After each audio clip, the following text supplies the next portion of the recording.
छत्रपती शिवाजी महाराज यांच्याविषयी धीरेंद्र शास्त्री यांनी एक वक्तव्य केलं, याचे पडसाद राज्यभरामध्ये उमटले। धीरेंद्र शास्त्रींनी या वक्तव्यावरनं माफी जरी मागितलेली असली तरी त्यांच्या विरोधातला राज्यातला रोष हा अजूनही कमी झालेला नाहीये, शांत झालेला नाहीये। आज नांदेड, मालेगाव, नागपूर, धाराशिवमध्ये तीव्र आंदोलन केलं गेलं। नांदेड काँग्रेसनं जिल्हाधिकारी कार्यालयासमोर निदर्शनं केली।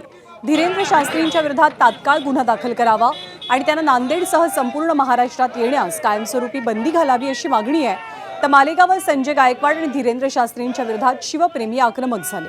मालेगाव शहरात जोरदार घोषणाबाजी करत आंदोलकांनी दोघांच्या विरोधात कडक कारवाईची मागणी केली आहे। संबंधित व्यक्तीनं माफी मागावी, अन्यथा तीव्र आंदोलन करण्यात येईल असा इशाराही दिला गेला।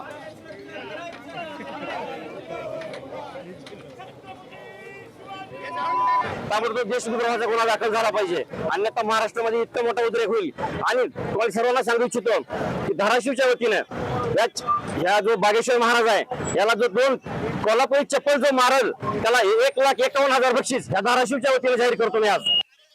धीरेंद्र शास्त्रींनी माफी मागितल्याच्या नंतर रोष कायम आहे आणि तो सर्वसामान्यच नाही तर राजकीय नेत्यांमधलाही रोष कायम आहे। संदीप देशपांडे, संजय शिरसाट आणि गुलाबराव पाटील यांनी नेमकं काय म्हटलेलं आहे धीरेंद्र शास्त्री यांच्याविषयी आपण पाहूया।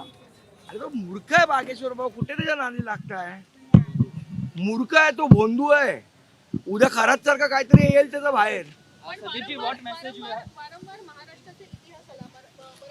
पहिली तर गोष्ट माझी आपल्याला विनंती आहे, या बागेश्वर बाबाला आपण फुकटचं जे महत्व देतो ते देऊ नये। त्याची तेवढी अक्कल नाही, त्याची तेवढी लायकी नाही, त्याची तेवढी पातळी नाही।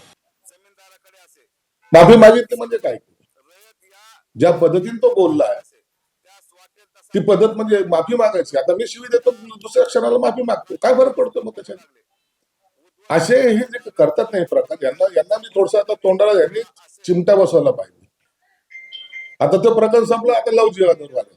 आता लव जिहादवर चर्चा करायला लावतील 2 दिवस, नंतर म्हणतील की माझा तसा अर्थ नव्हता। कोण बागेश्वरा? आमच्यावर महाराजांवर बोलणारा?